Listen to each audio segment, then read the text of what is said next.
नमस्कार दोस्तों, दैनिक रोजगार समाचार पेपर की इजारा फटाफट बड़ी खबरों में आपका स्वागत है। इजारा प्रमुख खबरों को देखने से पहले आपसे निवेदन है कि देव एकेडमी को सब्सक्राइब जरूर करिएगा।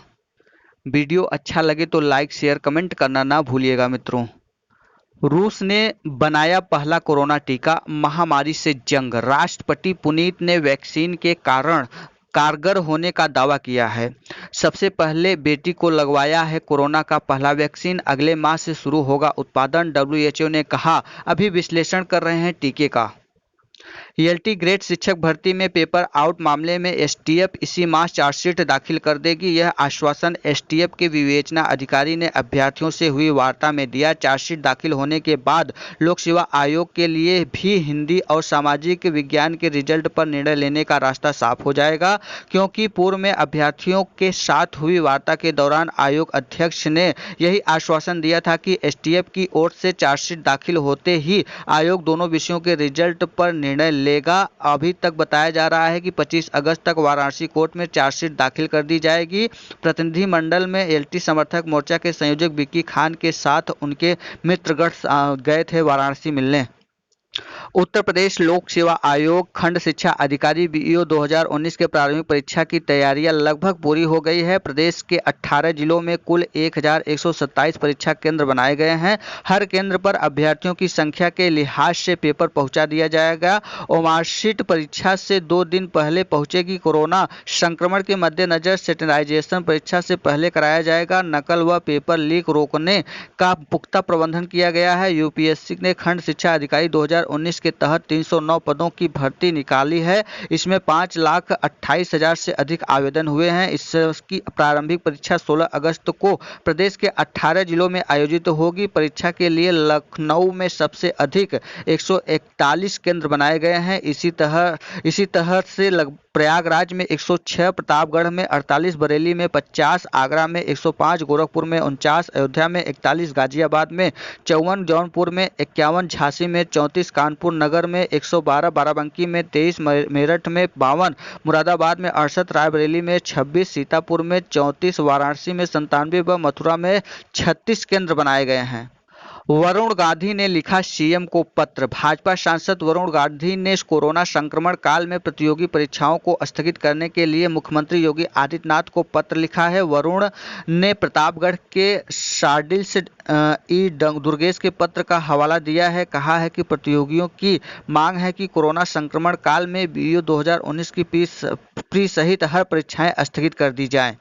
CM से परीक्षा टालने की गुहार। कोरोना संक्रमण को बढ़ते प्रकोप से BEO 2019 प्रारंभिक परीक्षा के अभ्यर्थी भयभीत हैं। अभ्यर्थियों ने मुख्यमंत्री योगी आदित्यनाथ को पत्र भेजकर 16 अगस्त को प्रस्तावित परीक्षा को टालने की गुहार लगाई है। अभ्यर्थियों का तर्क है कि लखनऊ, आगरा, कानपुर, गोरखपुर व प्रयागराज बुरी तरह से कोरोना की चपेट में है। ऐसे में इन जिलों में इन अन्य जिलों के हजारों लोगों को एक साथ बुलाने से स्थिति बिगड़ेगी। उत्तर प्रदेश लोक सेवा आयोग द्वारा वहीं परीक्षा केंद्र निर्धारित किए गए हैं जो पूर्व में सामान्य परिस्थितियों में निर्धारित थे। ऐसी दशा में निर्धारित केंद्रों पर शारीरिक दूरी मानक का पालन नहीं हो पाएगा। परीक्षा में अन्य प्रदेश के हजारों अभ्यर्थियों को शामिल होना है। रेल सहित यातायात की अधिकतम सेवाएं बंद हैं। ऐसी स्थिति में परीक्षा स्थगित करनी चाहिए। मुख्यमंत्री की बृजलाल तिवारी, ज्योतिष शुक्ला, अलंकार पांडे, राजेंद्र मिश्र, शिवम त्रिपाठी, दिवाकर तिवारी आदि लोग पत्र द्वारा लिखे हुए हैं।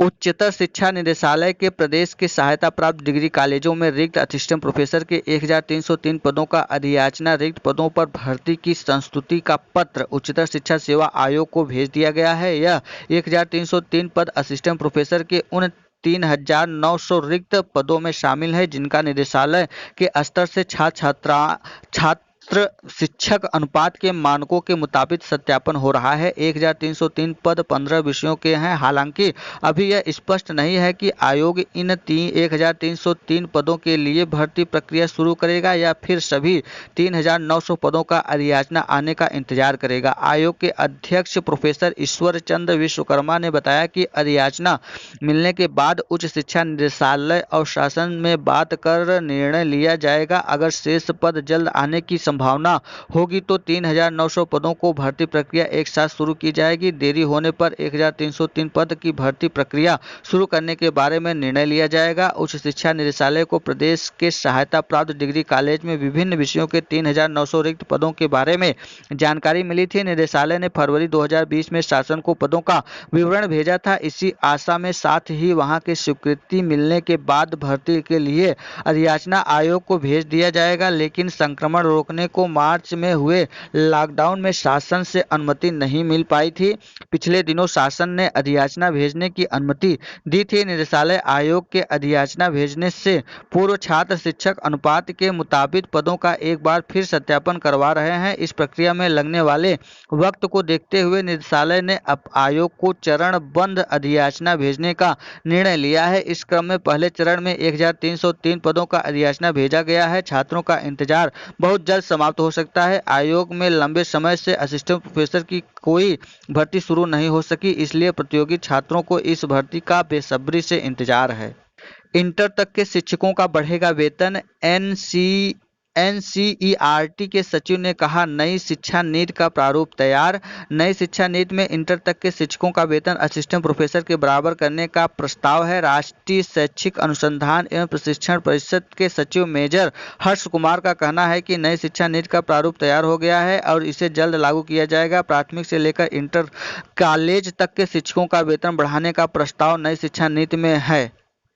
फैसला, पिता जीवित हो या नहीं, बेटी का हिस्सा बराबर। हिंदू उत्तराधिकार कानून में संशोधन से पहले दिवंगत हुए पिता की संपत्ति में भी हक। उच्चतम न्यायालय ने एक अहम फैसले में कहा कि हिंदू उत्तराधिकारी कानून में संशोधन से पहले पिता की मृत्यु हो गई हो तब भी बेटियों को संपत्ति में बराबर की हिस्सेदारी मिलेगी। इस कानून के संशोधन 2005 में हुआ था। न्यायमूर्ति अरुण मिश्र की अध्यक्षता वाली 3 जजों की पीठ ने यह फैसला देते हुए कहा कि बेटियां हमेशा बेटियां रहती हैं, बेटे तो बस विवाह तक ही बेटे रहते हैं। संसद ने 5 सितंबर 2005 को अविभाजित हिंदू परिवार के उत्तराधिकारी कानून 1956 में संशोधन किया था। इसके जरिए बेटियों को प्रत्येक संपत्ति में बेटों के बराबर की हिस्सेदारी माना गया, लेकिन कानून की धारा 6 में शर्त की संशोधन उन केसों में ही लागू होगा जहां पिता 9 सितंबर 2005 को जीवित होंगे। इससे पहले किए जा चुके बंटवारे इस संशोधन में